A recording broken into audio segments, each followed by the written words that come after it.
July 31st, 1978. The first time I visited that place, it was the summer of my 18th year. That makes it about 20 years ago. As I got off the helicopter, I remembered the sight of the swirling wind the helicopter blades whipped into the air. When viewed from above, the old mansion seemed quite normal. But when seen from the ground, there was something foreboding and unapproachable about it. Birkin, my junior by 2 years, seemed as usual to be only concerned with the document he was holding. We were assigned to the mansion 2 days earlier, on the day that the executive training center we had belonged to was closed. It all seemed like it was planned, too much of a coincidence. But probably the only person who knew the real truth was Spencer.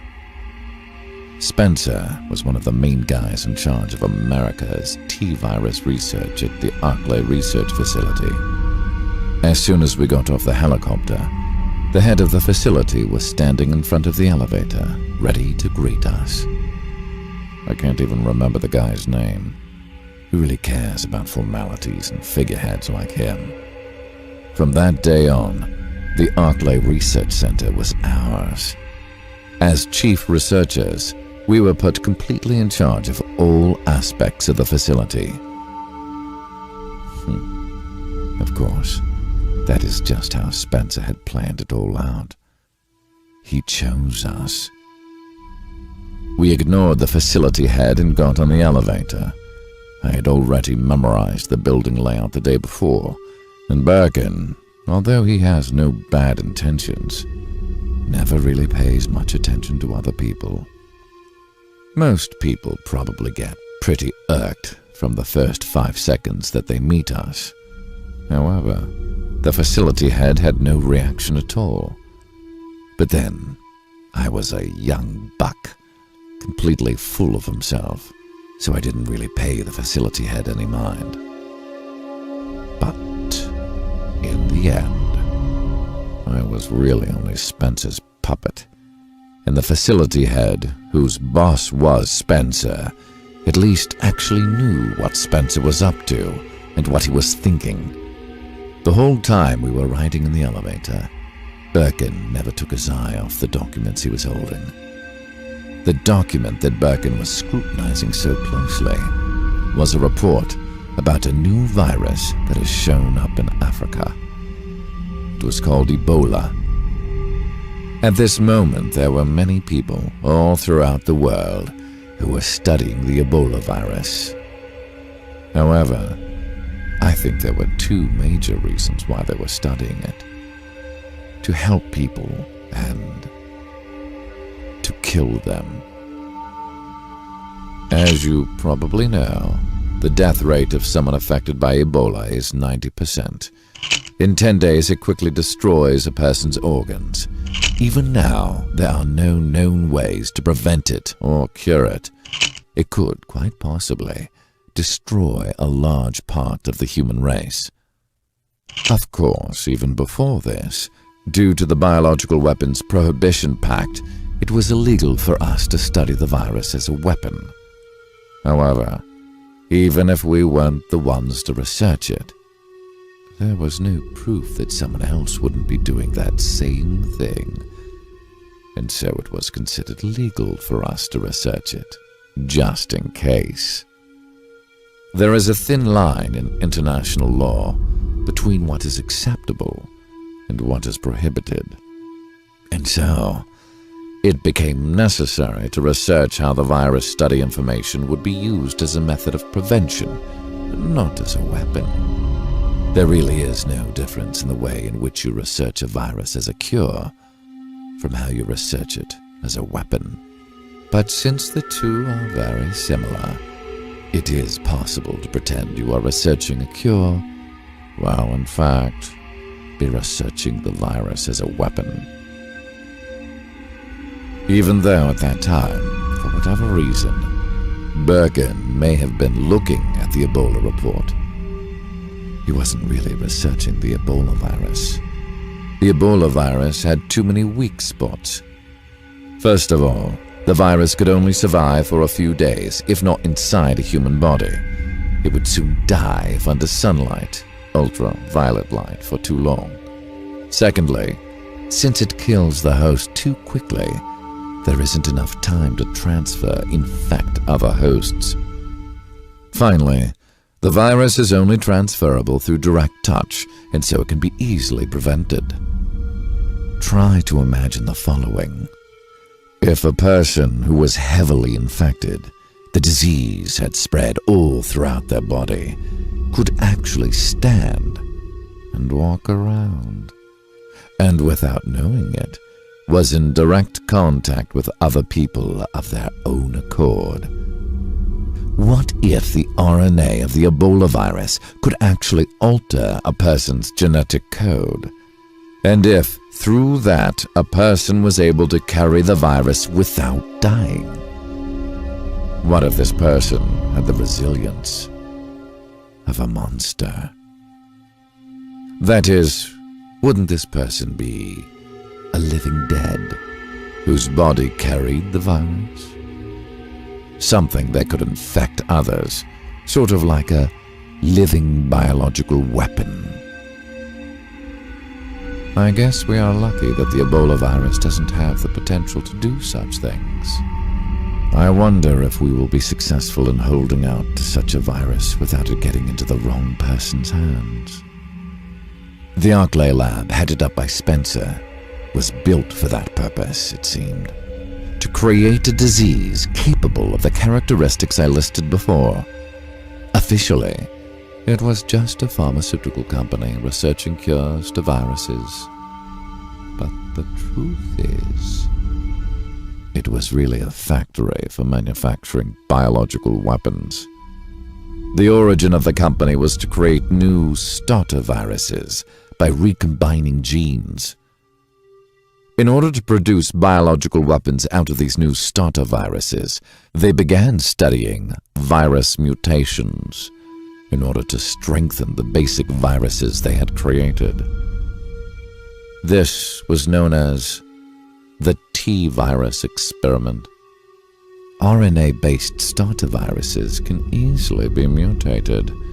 Through those mutations, it is possible to strengthen their traits. The reason Birkin was so interested in the Ebola virus was that he was thinking of recombining the Ebola genes into a starter virus to strengthen its attributes. By the time we had arrived at the research center, there was already a sample of the Ebola virus waiting for us. We changed elevators several times, finally reached the upper level of the complex. When we arrived, even Birkin looked up. It was the first time we had met her. We hadn't heard a single word about her before. She was a secret of the utmost confidentiality at the research center, and they didn't let any information about her out of the compound.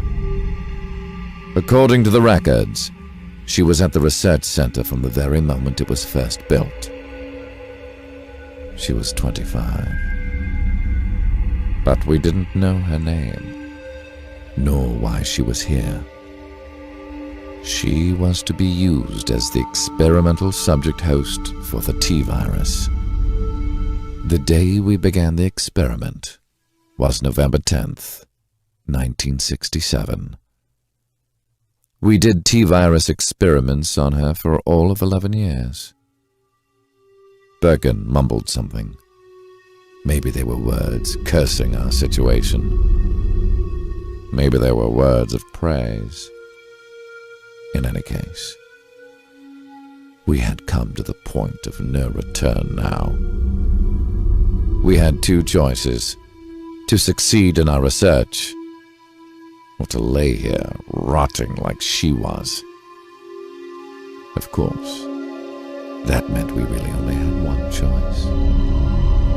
She was bound to a pipe bed, and something about her made me think, had this been a part of Spencer's plan all along?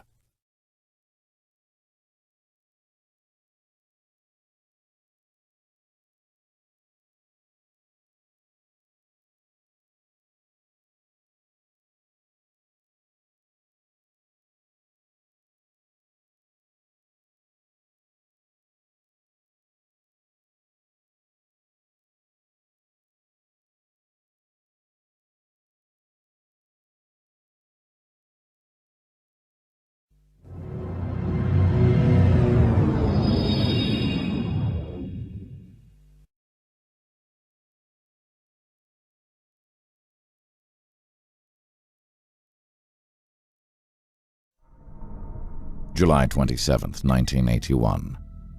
Today, a 10-year-old girl was sent here as a chief researcher from Umbrella's Antarctica research facility. Her name was Alexia Ashford. I was 21. Birkin was 19. As annoying as it was, the whole Arklay complex was rampant with rumors of Antarctica Alexia. Nobody talked about anything else.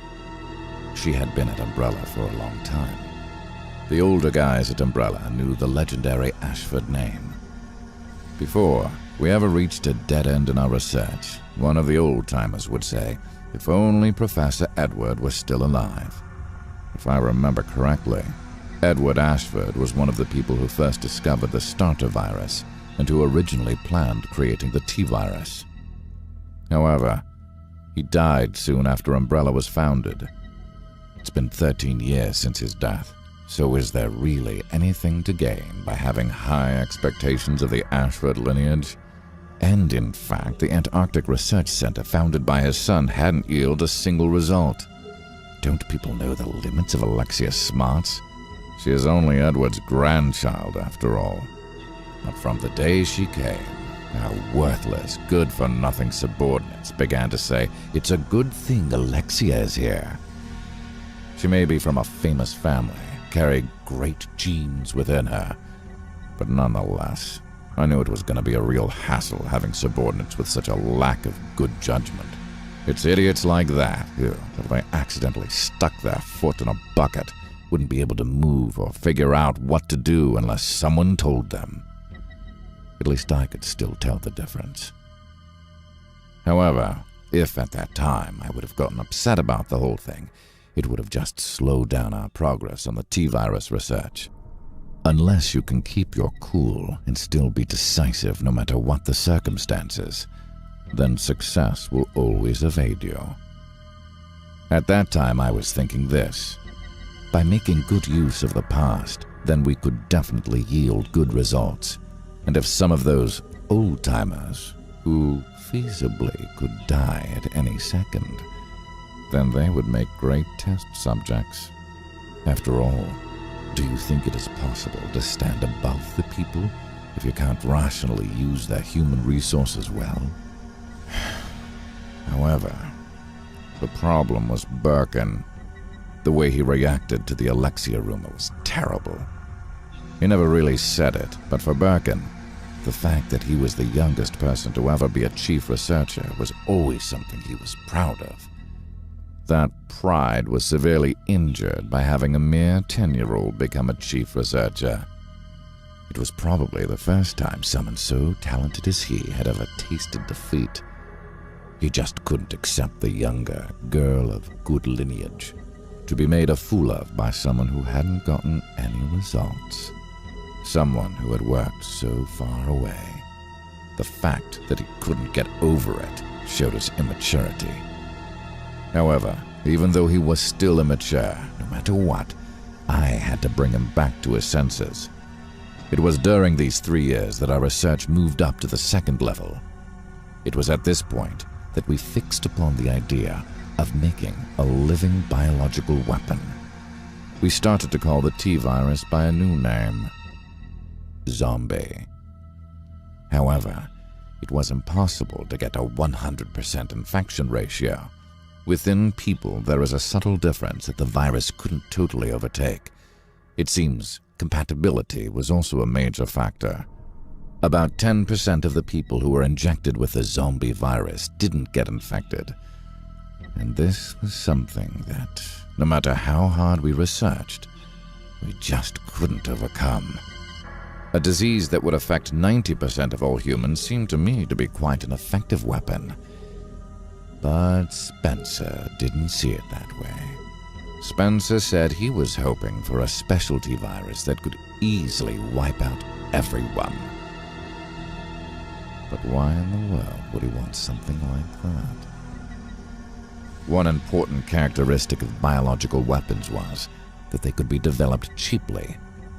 However, the biological weapon that we were researching started to become very costly.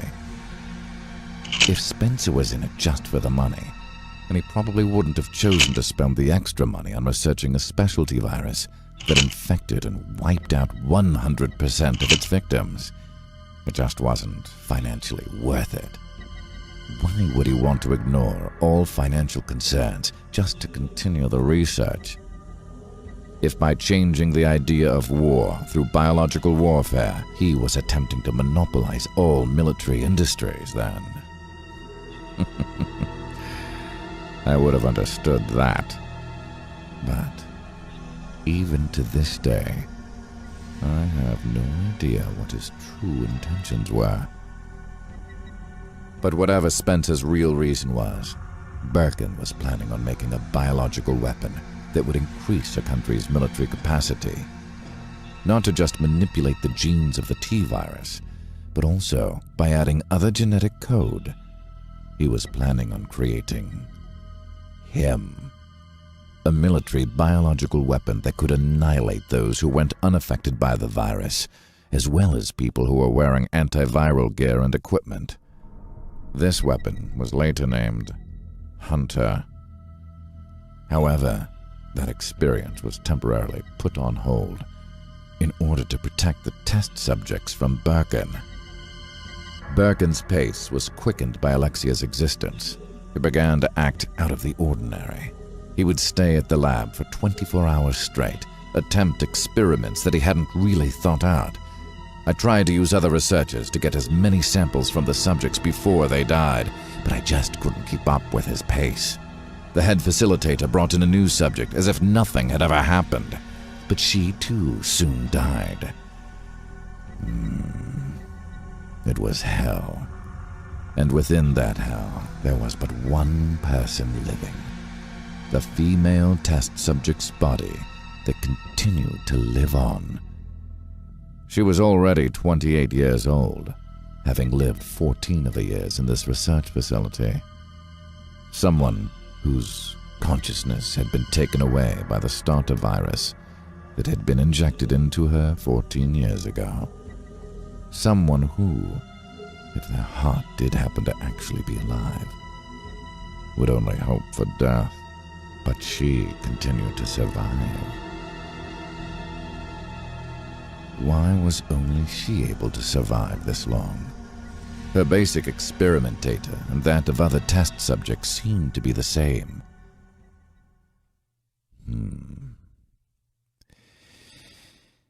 It would still take a long time for us to solve this riddle.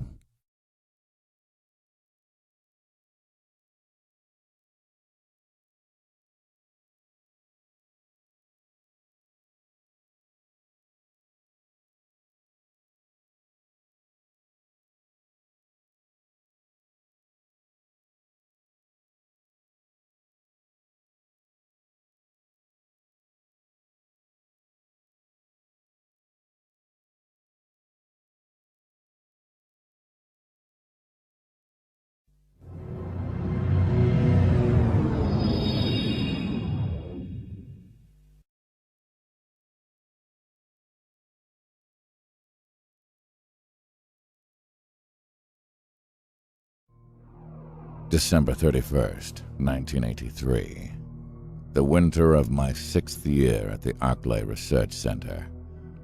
For the past 2 years, there were no significant results, and time seemed to just stagnantly flow along.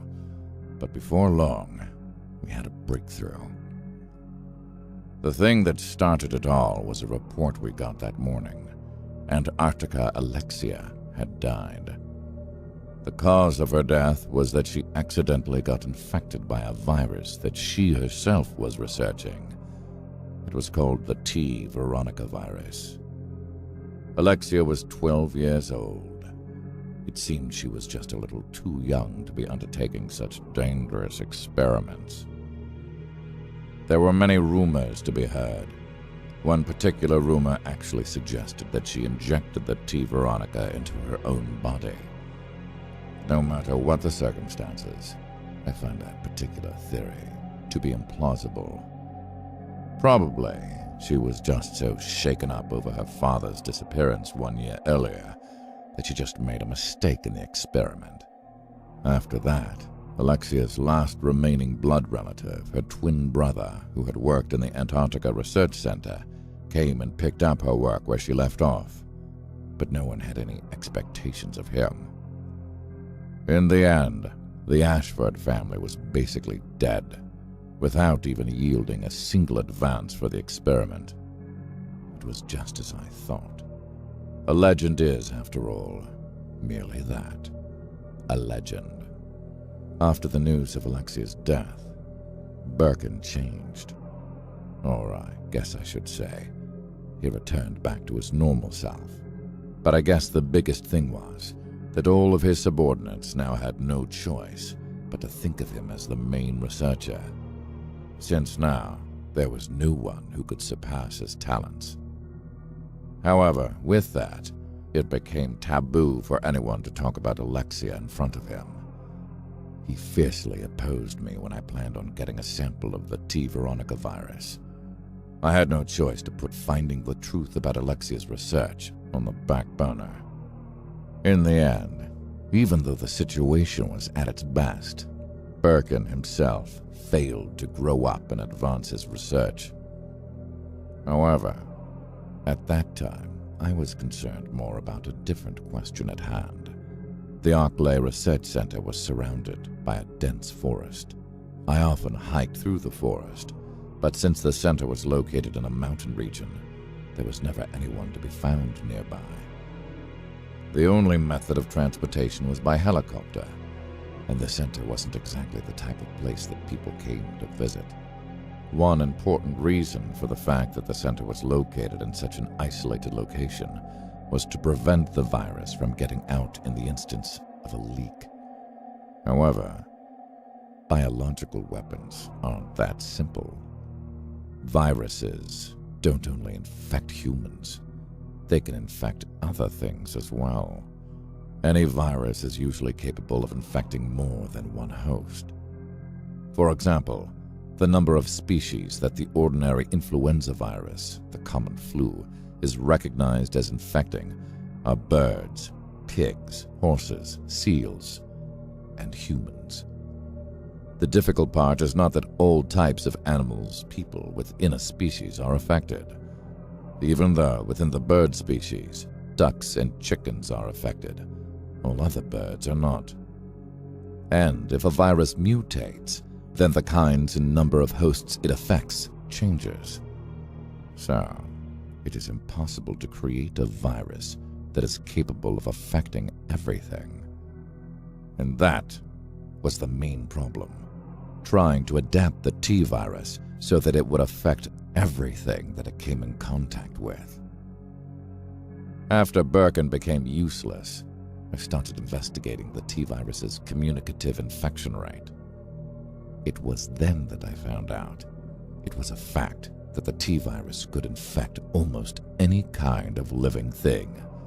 Not just animals, but plants, insects, fish, almost any species. The virus had the power to expand and disperse all over the earth. Whenever I would leave the center for a walk in the woods, I would always think to myself, why did Spencer choose this place? Because there were lots of different types of species concentrated in the woods. If the virus ever did get out here, then what would happen to a place where there were this many type of living things present? In the case of insects, they are small, so you might not think of them as dangerous, even if they are secondary carriers of the virus. However, insects usually exist in swarms, and that huge number makes them a very dangerous carrier indeed. If they were carriers, then how far would the virus spread? If a plant was a carrier then, since they can't move, you wouldn't expect them to be able to infect many people. However, what about the pollen that comes from plants? Considering those factors, the center was an extremely dangerous place to run virus research. And if you really think about it, the location of the Ashford's Antarctica Research Center was really a much safer and obvious choice. It would almost seem as if this place was specifically chosen as a location for the purpose of spreading the virus. But I just can't imagine that would really be so. What is Spencer trying to get us to do? This was a major issue, so big that I couldn't tell the other researchers. At this time, the only person that I felt I could have talked with about this was Birkin, but it was evident that telling him would be meaningless. I needed more information. It was at that time that I first began to feel the limitations of my position as researcher. I needed to get myself a position that had more access to information that would reveal Spencer's true objective. I felt no love lost for throwing away my position as a researcher in order to find out. But I couldn't rush things, because if Spencer ever got wind of what I was doing, then it would be all over. I jumped back into my research, and it was business as usual, so as not to call attention to my plans. During those times, the female test subject that continued to survive was left in some corner and forgotten. A living could have been. We began to call her that, sometime after she stopped yielding useful data for us. At least, until 5 years later, that is.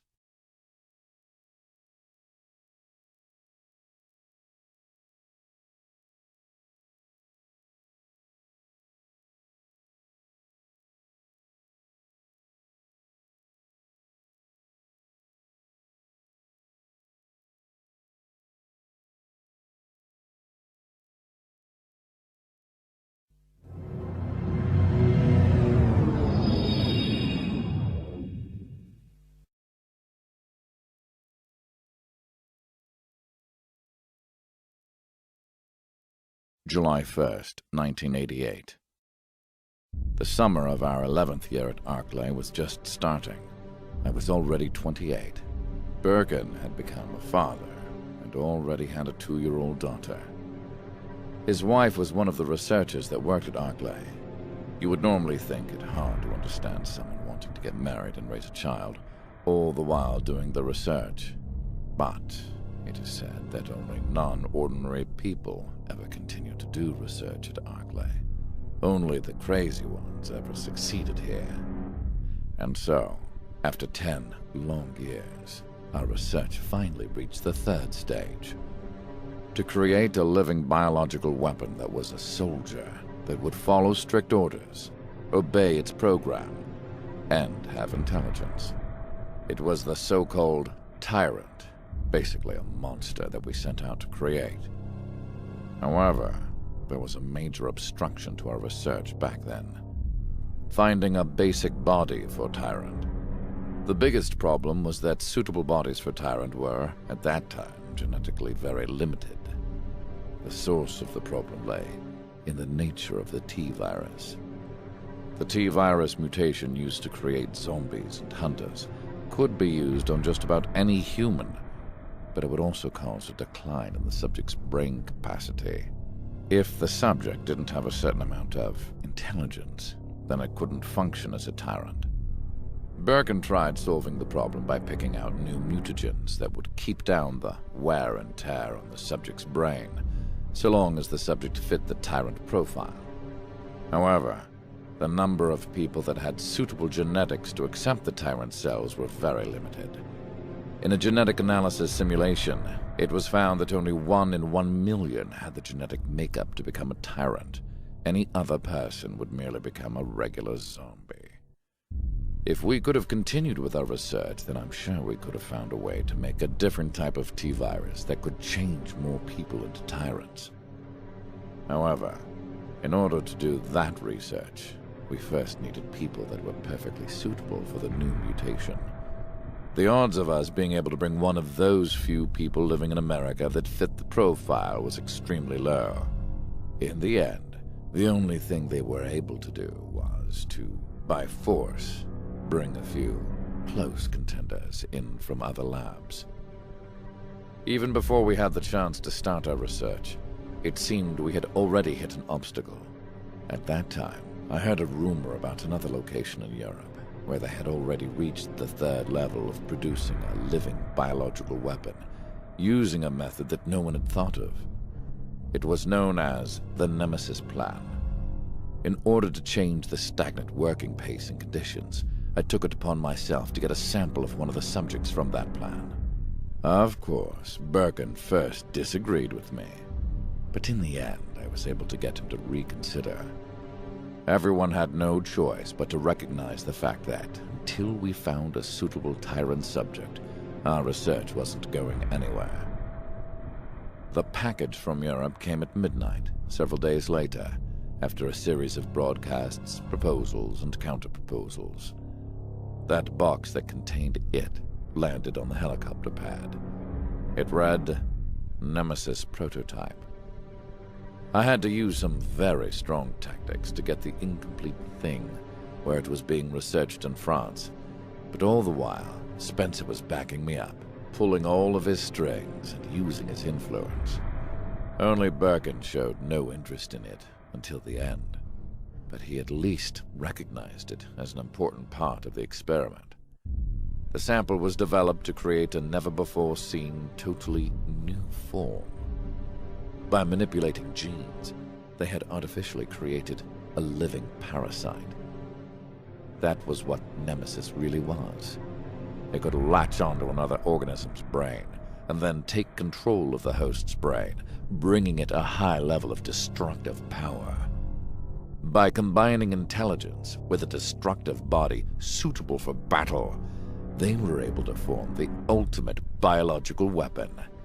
And if they could complete the project, then they would be capable of creating warlike bodies without having to worry about the intelligence issue. However, the problem was that the parasite containing it was not stable. The only thing written within the document that was attached to the sample was, failure, sample died, over and over again. Anything that had been affected and whose intelligence was being controlled would die within 5 minutes. We all understood that messing around with the incomplete prototype was very dangerous. If we could only somehow manage to extend the amount of time that the hosts would live, then we could take control over the project. That was what I was aiming for. Of course, we would use her as our test subject. Surely her unusually high endurance would be perfect for sustaining the Nemesis prototype parasite for a long time. Even if she didn't last that long, it's not as if we would be losing anything special anyways. However, the experiment yielded a result that was opposite from what I was predicting. The Nemesis parasite that tried to enter her brain disappeared. At first, I didn't even know what was going on. I couldn't believe that she would be the one to mix with the parasite genes without dying. That was the beginning. Somewhere within that undying body of hers, there had been a change. We had to re-examine her from head to toe one more time. During our 10 years of research, she had been totally and thoroughly examined, but this time, we ignored that previous data. For the 21 years that she had been here, for the first time, something was finally happening. After she had already survived longer than other subjects who had received the Nemesis virus, it was only Birkin that started to realize what was happening. There was something within her.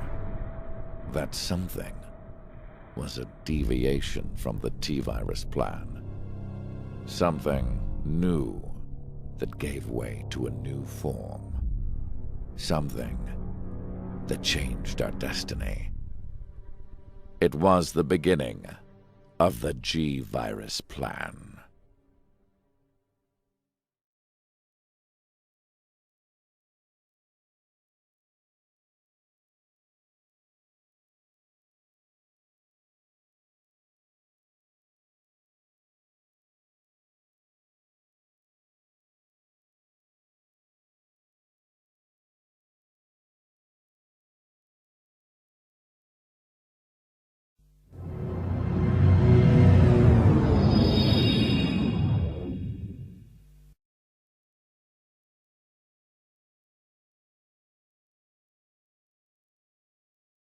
July 31st, 1995.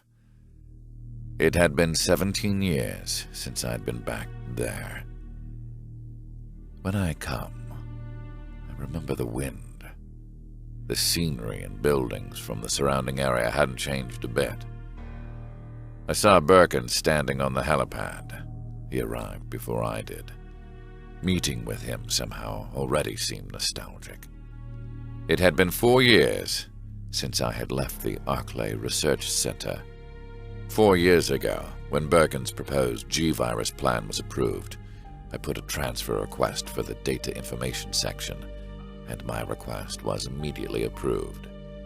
The fact that I had given up on being a researcher and needed a change probably seemed like a natural change that most people go through.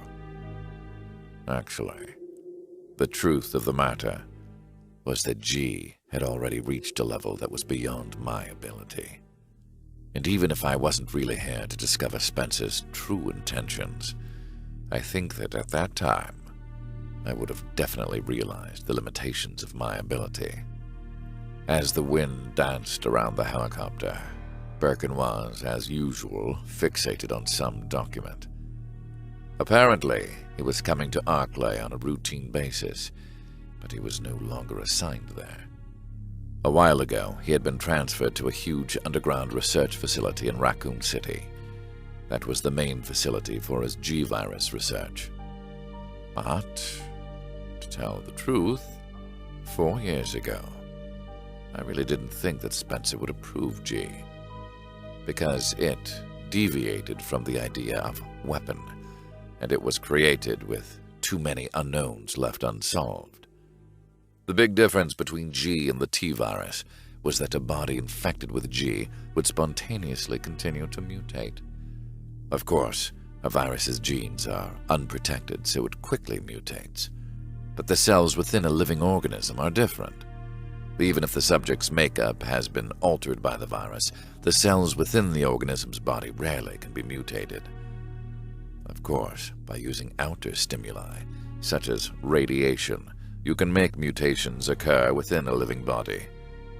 However, a body that is infected with G continues to mutate without any outer stimuli until the host dies. Even that T-Virus has lots of attributes that are quite similar to G. It has already been observed that the genetic makeup of one of the living biological weapons, a person infected with the T-Virus, who has been placed in a special setting, has continuously changed. But in order for this change to occur, it is necessary to use outer stimuli as a catalyst, and one can mildly predict which changes are likely to occur. However, there are no such laws concerning a body infected with G. No one can predict just how someone infected with G will change. No matter what kind of method you use to try to cope with G, it continually changes, making that method ineffective. 7 years ago, Birkin noticed a little bit of this effect in the female test subject. There wasn't the slightest change in her appearance, but deep within her, something was constantly changing, and she continued to coexist with the virus used in the experiments. And so, after 21 years of inner mutations, even the parasite nemesis just became one more mutation within her body. The G-Virus plan was a plan to push those characteristics to the utmost limit. However, the thing that lay ahead could be an evolution to the final form for mankind. Or it could be a finale in which the organism merely dies. Could we really call that a weapon? What was Spencer thinking when he approved this plan? Even though I had been working in the information section for these 4 long years, I'd still been unable to figure out what Spencer was planning. And now, Spencer has stopped coming to Arklay. Spencer has stopped coming to Arklay, almost as if something that he has been eagerly awaiting and expecting has begun. Spencer, like some mirage floating in the desert, had begun to grow farther and farther away from me, but I was sure that a chance would present itself to me eventually. That was, of course, if I lived long enough to see that day. Birkin and I got on the elevator and rode to the top floor, to the place where we had first met her. A man named John, Birkin's successor and new chief researcher, was waiting there for us. He came from a research center in Chicago and was supposedly a very talented scientist, but he was a little too straight to be working at a place like this. He began to question the inhumanity of what was going on in the labs and made his opinions known to the upper-level executives. I had heard rumors about him at the information section. Everyone seemed to agree that if any information ever leaked out, he probably would have been the culprit. We ignored John and kept on walking, and then began the final disposal procedures on her. You must kill her. Due to her being infected with Nemesis, although only a minor amount, she started to think and become conscious. She started to act in grotesque ways. Her behavior has continued to escalate, and now she wears the face of another woman that she peeled off just like a mask. According to reports, she acted in the same way after they gave her the first starter virus. I don't know why she began to act in such a way, but because she recently killed 3 researchers, they have decided to dispose of her. Now that the G research is on the right track, there is no real use for a test subject like her. After constantly checking and reconfirming for 3 days the fact that she was dead, her corpse was, as per facility head's order, taken away somewhere. In the end, I never did find out who she was and why she was brought here. Of course, she was merely a test subject. But still, though, if she hadn't been here then, there wouldn't have been any G plan, and Birkin and I would probably be leading different lives now. I left the Arklay Research Center, thinking that very thing. I wonder how much of this was according to Spencer's plan.